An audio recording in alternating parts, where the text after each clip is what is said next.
Good morning, everyone. This is episode 7 of Full Bloom Friday. My name is Rose. I'm a child and family coach for my business, Full Bloom Coaching by Rose. And this is my weekly coaching live stream to offer advice, information, and tricks to better your life so that we can all move closer to living life in full bloom. So, like usual, I'm going to start out with where I'm at emotionally and physically a little bit. This week and this morning, I've been experiencing a lot of anxiety. I have some environmental challenges going on in my life right now, and it's been an emotional week. And I will tell y'all what, I was laying in bed this morning and super awake, but like not wanting to get up, and just had that dialogue going of, do I get up and start my day? Do I try to go back to sleep? And I knew in my gut that I wanted to get up and I was going to get up. Right, but it was just that, like, how long am I going to prolong this and really like increase the discomfort I'm feeling by laying in bed not wanting to get up? And I had this thought in my head that was like, I don't want to do Full Bloom Friday. I don't want to get up and do that. I'll just sleep in until, et cetera, et cetera. And it's interesting to observe that I had that thought a couple of hours ago, because now I'm here and doing the live stream and super excited and happy to be doing this. Just interesting to observe that pattern. So this is definitely like my pet project. I love getting up and doing this live stream. And today I'm going to talk about something that's been coming up in my life like for probably at least a month now, like in conversation, on podcasts I've been listening to, just random input, right, has seemed to continuously come back to this topic of active listening. And what is active listening, and how can we do it better? Is it even, I've had someone question, is that even really a beneficial thing, right? So it's been a constant topic on my mind. Maybe, not constant, but a regular topic on my mind. So first, just for our ease, right, I'm going to give a brief definition, just my understanding, right, of what active listening is. And this is a definition I got from a podcast that I was listening to yesterday, and it was really with hearing that last podcast where the author that was being interviewed and the host were just started diving into what is active listening and how can we better show empathy and respect for others by listening. That I was like, okay, this is Full Bloom Friday tomorrow. This is what I'm talking about. So, active listening. Listening to understand. So not listening to respond or to reply. And that would include like asking questions or giving input, giving feedback, right? So active listening is for me at least a journey to continue to make my intention when I'm listening to someone only to have my sole intention be to understand what they're saying, how they're feeling, what they're going through. And the way to do this through this thing called active listening is to actively listen. So how might we do that? So I like to switch out that phrase active listening for mindful listening, and I think they're very same or very similar, or at least that's my take on active listening, is that it's mindful listening. So hydration break. So how can we be more mindful when we're listening to someone? What is mindfulness? What is mindfulness in this context? So when I think of mindfulness, I think of bringing my awareness to something and typically maybe just the present moment. How aware am I of my present moment, or if on a certain thing, on an idea, on a word, on a feeling, it may be bringing my full awareness to that thing. And so for active listening, it is bringing my full awareness to the other person. So how they look, what I hear them saying, body language, tone of voice. and bringing as much of my attention, both conscious and subconscious, bringing as much of my attention as possible to hearing, listening, and understanding to what that person is saying. So, first, like, where is your attention when you're listening to someone? Is it on them, or is it doing one of the million other things we could be doing at any moment, right? On your phone, looking at a computer, looking at any kind of screen, doing anything. I mean, cooking, I'm looking at my kitchen, you could be cooking, doing anything besides listening to a person. That would be my first question to you, if you want to start noticing, am I actively listening, is what else are you doing while you're listening to someone? And there's this idea that we can multitask, right? The idea of multitasking. And really, from a neurobiological perspective, multitasking is extremely rare, and most of us can't do it. Like, it is something that can be done with practice, but it's something that, like, you have to practice doing two things at once, like, for a long time, before you can actually be giving your attention to two things at one time. Really, what 99.9% of the rest of us are doing when we say we're multitasking is we're splitting our attention back and forth really quickly between two or three or four things over and over and over, which is not really multitasking. And certainly, if we're trying to actively listen to someone, we're not giving them our full attention. So, that's the first thing is are you actually paying attention to the person intentionally and mindfully? A second thing to ask yourself, and this is, like, definitely culturally subjective, so a question I ask myself is, where are my eyes? Am I looking at the person? So for me, based on how I was raised, where I was raised, cultural context, etc., for me, I actively listen better to someone if I'm looking at them, usually trying to look them in the eyes, or if maybe they're not looking me in the eyes, just looking at their face, noticing their body language, their posture. And in some cultures, though, that's very disrespectful to look someone in the eyes or in the face. So to that, I would say, go with your own discretion. But for me, that's something that helps me actively listen, is to look at someone in their face, or just look at someone at all, right? If I'm giving my full attention to someone to understand what they're saying and where they're coming from, then it seems like the least I can do is look at them, right? Or, at least that's helpful to me. So yeah, tone of voice, body language, posture, where are they looking? Are they gesticulating? Are they moving their hands around? Are they very, subdued, right? Like, there's lots of things we can notice about people as they're talking, that let us know where they're at and help us to understand where they're coming from, why they're saying what they're saying. Because, believe it or not, people don't just say things just for no reason. Like, all of us have, back to when we were conceived, we have memories, we have subconscious layers that have formulated this foundation for whatever is coming out of our mouth at any moment, right? So I want to give other people their due credit to be able to experience their timeline in the way that it's coming up for them. So now I'm going to go into this idea of interrupting, right? And how we can maybe decrease the amount that we interrupt, because I don't know anyone who is perfect at never interrupting. And if that's you, let me know, maybe you can help me. But this is something that I've been practicing for months, is not interrupting people. And it's, well, probably longer than that, but in the way that I'm doing it now, for months I've been practicing this, and it's hard. Like, just if you like any kind of challenge or introspection or like self-awareness practice, like, just notice how many times you don't even have to actually interrupt the person. Just try to listen to someone for as long as they will talk to you, even if they're silent for a moment. You be silent, you keep listening, and just notice how many times you want to talk.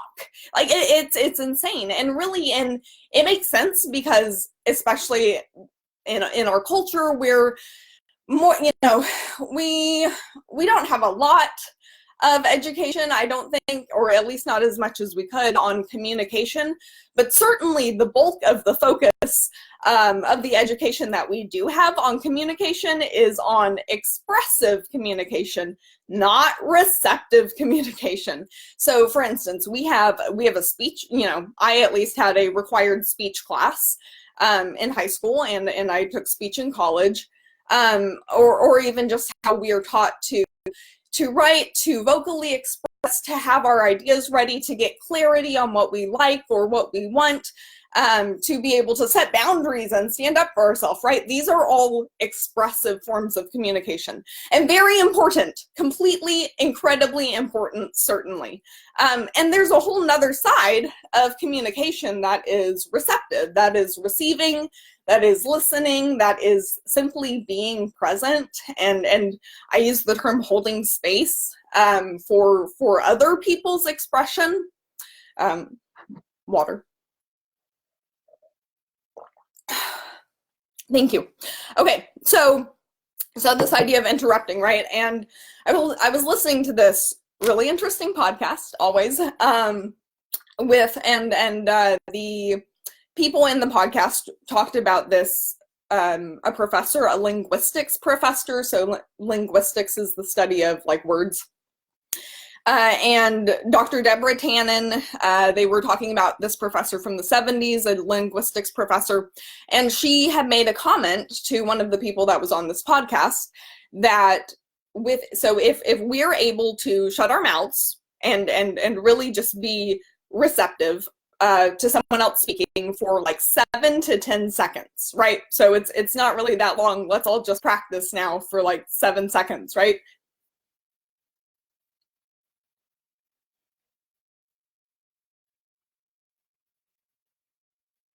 Okay, I think that was about 7 seconds. So that's cool. Like, I was quiet for 7 seconds. And if what Dr. Deborah Tannen said was that if I was listening to someone right then, that 7 to 10 seconds is usually long enough for a person to do one of two things.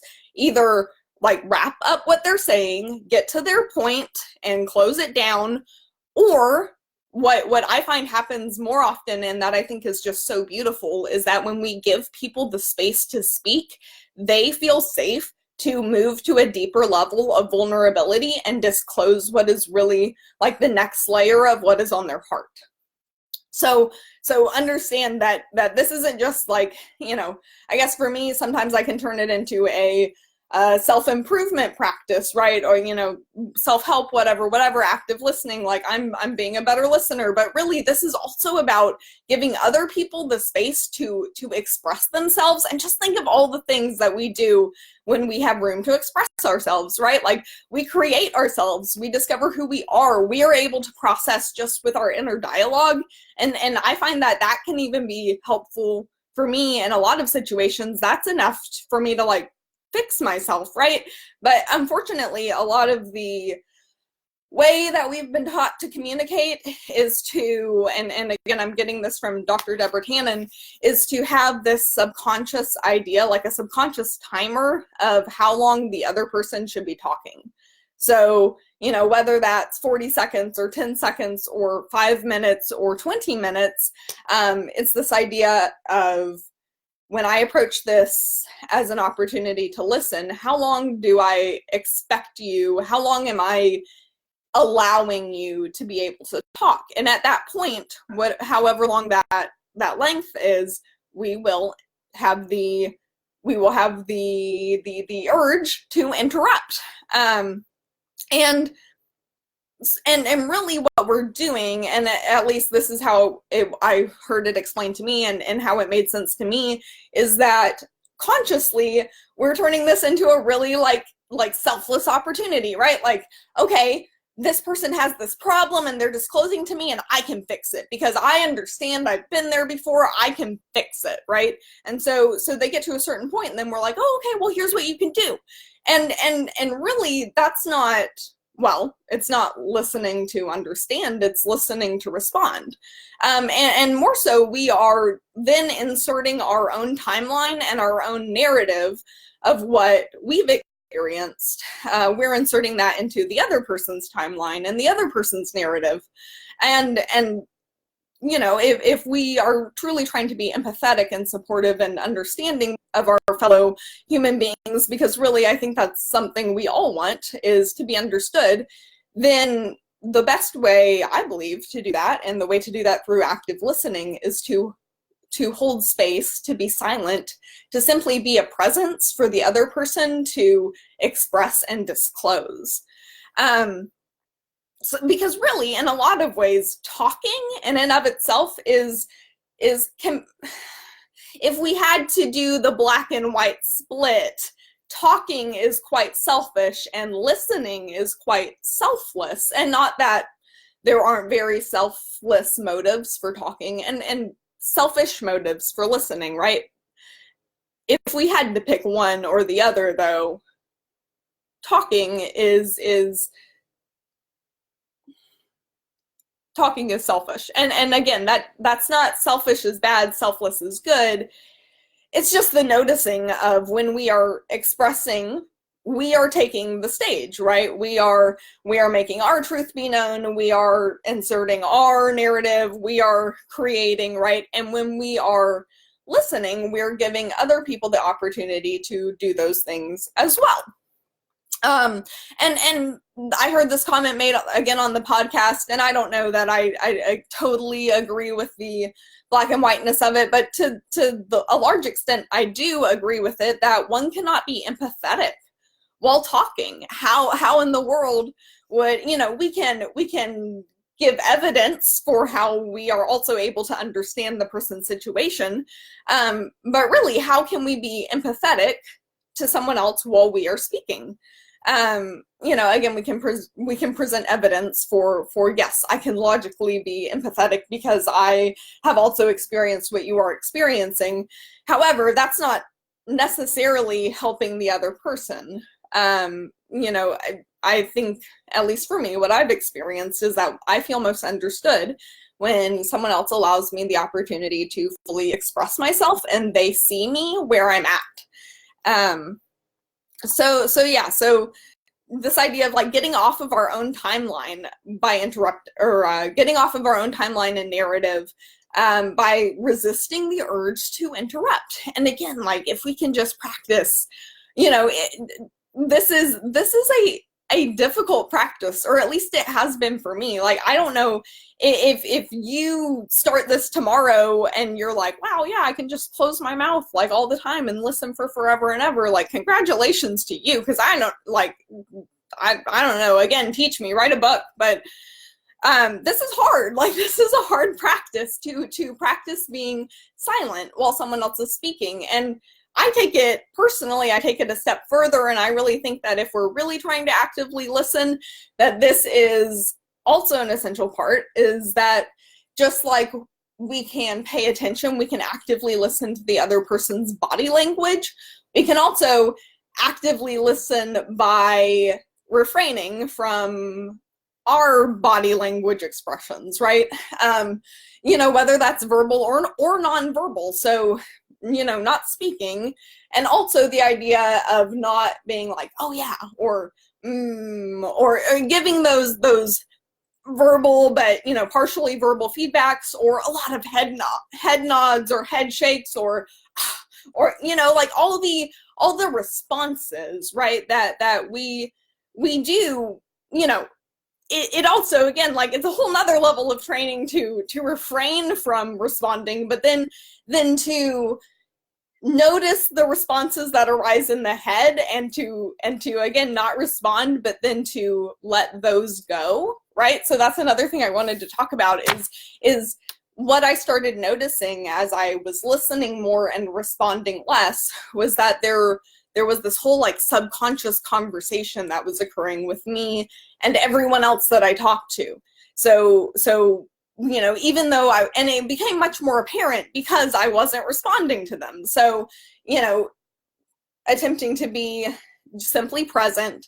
And I still noticed, though, like, oh, did something they said trigger me? Did I take something personally that they said? Is my attention drifting? Am I thinking about this meeting I have later? Or am I thinking about like that sucks, my coffee's cold, I gotta go heat it up, right? Like there's a million different directions our mind can go and will go if we're not, if we haven't been practicing active listening for like, I don't know, I have a hard time believing anyone can get to the point where they don't hear any inner dialogue while listening to someone else. But again, if that is you, dear Lord, please write a book, message me. Right, but so this idea that we can even go further in learning about ourselves by noticing those things that come up, and maybe while we're listening to the other person isn't the best time to kind of delve into our own subconscious.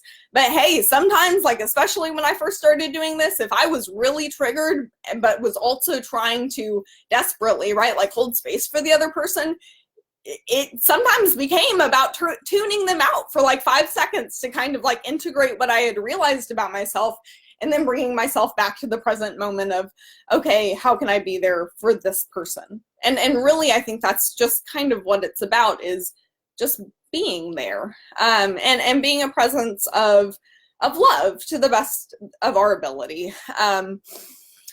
Let's see, yeah, we all want to be understood. Like, seek, that was, you know, another thing they said on the podcast, like this idea, and a lot of this was in the context of leadership, this idea that seek first to understand, right? And I think that's, Saint Francis of Assisi, that's in his prayer, the prayer of Saint Francis, right? You know, regardless of where it's from, it's certainly a extremely valuable cliche to humanity, this idea to seek first to understand rather than to be understood. And I'll just throw in this this example real quick, because I think that it made a really good point.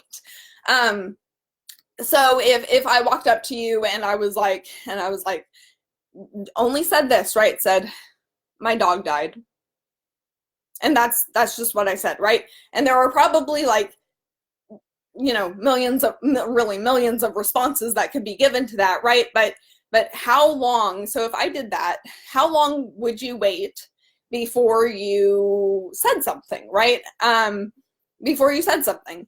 And, you know, so would you wait? Would you ask questions? Would you make a comment, right? And it's this idea, and they gave a lot of examples, you know, we become really good at asking questions, you know, like, oh my God, how did your dog die? Or don't take them to this place to do the, you know, dog funeral or whatever. Like they gave a bunch of examples of responses, right? And use this quote that I love, which is, people will tell you what they need you to know, and you will ask what you want to know. If someone wants you to know something, if you are really actively listening to understand, if someone wants you to know something, they will tell you.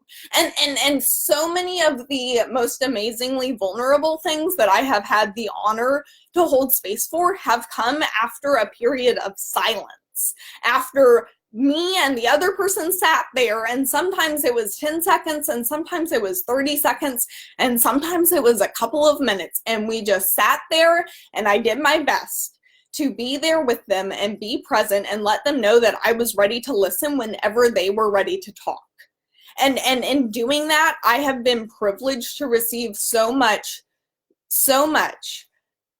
information that I think a lot of times people just don't, maybe they don't feel safe to disclose, maybe they just don't like feel, it doesn't feel right, maybe they don't think anyone will listen, right? Whatever it is, my experience has shown that people are radically more open to disclosing and being vulnerable when they feel like someone will listen to them.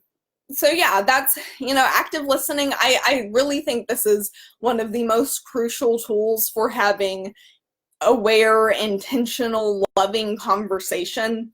And it's hard. Again, like this is a skill. Like I love using that metaphor. Not even really a metaphor. I just love using that word to describe so many things that I talk about, because they really are. They are skills. These are things that we are learning.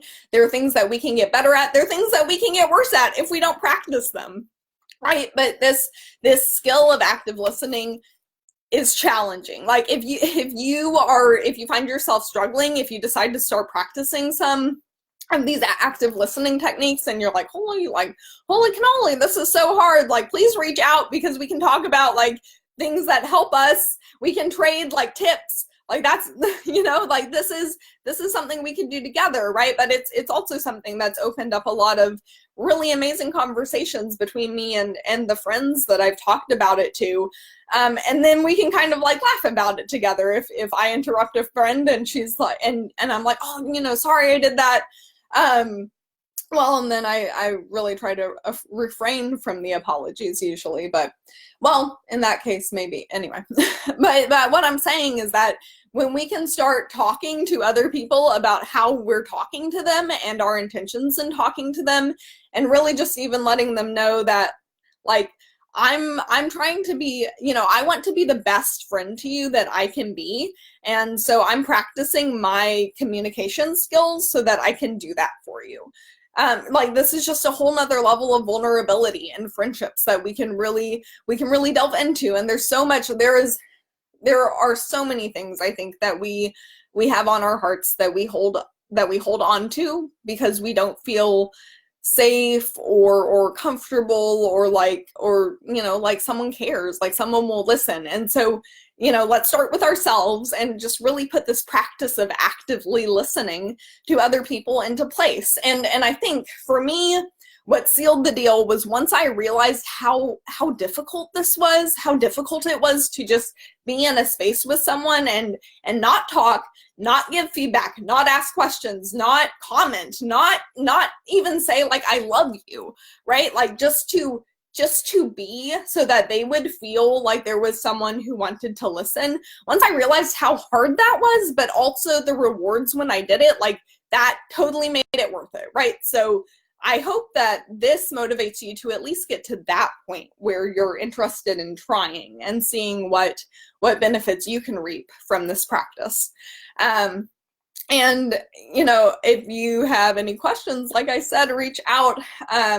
I love this topic. Like I love talking about active listening. If you enjoyed this video, please like it, love it, share it. Thank you to all the people who tuned in and are watching. And yeah, this is Full Bloom Friday. My name's Rose, and you can follow me on Facebook, Instagram, YouTube, and Twitch at Full Bloom Coaching by Rose. And I'm also on TikTok at R Leopold, so first initial, last name. I'm using all of these many social media options because I am a child and family coach. So I do my best to reach out to all age ranges. And like I said, if you think that this content is something that could be helpful to someone in your life, or someone who's not in your life, like please share it and like it and like my pages. It's appreciated. Yeah, so I hope y'all have a great Friday and a great rest of the weekend, and that you are all having a wonderful holiday season, no matter what you're celebrating, that we can all be here on this planet together in the spirit of love. Okay.